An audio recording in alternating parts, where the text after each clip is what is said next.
Hello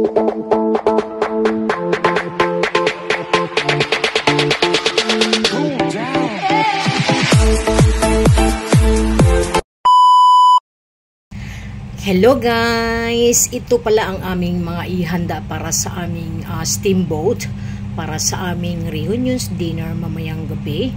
So, dinifrost ko muna siya guys kasi nung binili ko siya yung iba fresh, yung iba naman ay frozen. So, ito yun siyang tinatawag na para pang shabu-shabu. Actually, ano siya, yun ang frozen beef. So, mamaya ayusin ko ang paglagay niyan lahat. So, bali, 4 pala ang binili ko nito guys. Kasi pag nilagay na natin yan, pag i-display na natin yan, marami na yan. At ito, mayroon din akong crab meat ito siya guys. Kanimi, isa Japanese crab meat. Okay, so nung binili ko siya, medyo offer kasi siya. Mayroon naman tayong sochi fish fillet. No, pang steamboat kasi yun to siya guys, lahat ng aking binili. Meron tayong sea cucumber. Ayan, medyo may kamahalan siya guys. So yung ganyan lang is $22.48. Ito naman yung frozen scallop. So sea Hokkaido, sea scallop siya from Hokkaido, Japan. Yan, so mostly nang nabili ko is from Japan na mga frozen. Yun lang talagang mabilis na bilhin ngayon kasi pag pumunta ka ng market ay talaga namang na, yung iba sarado na or very crowded.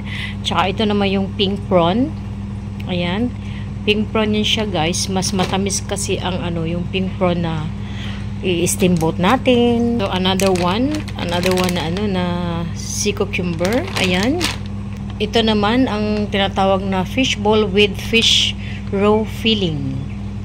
Pang din siya, pang steamboat din siya guys. Yan, may cuttlefish ball tayo.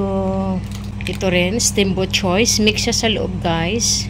At meron tayong crab, crab meat ball. Crab meat ball yan siya guys. At dito naman sa chiller, meron din ako dito. Hindi ko nalagay sa freezer. Ayan. Cuttlefish ball. At ito naman sa mini chikwa. Cheese tofu. Ayan, so tama na siya guys. At ayun, maglalagay tayo mamaya ng lettuce. Ayan, nakaready na lahat ang aking hinahanda ng mga pagkain sa table. So sari-sari na mga pang steamboat. So kami kasi mga Chinese guys, pero kasi kaming paniwala na pag during ng Chinese New Year reunion dinner, so lahat po ng ihanda ko po ay karamihan dyan ay dapat yung mga bilog-bilog. Kasi it brings good luck nga daw. So hindi nawawala sa steamboat namin ang fish, yung fish na isda.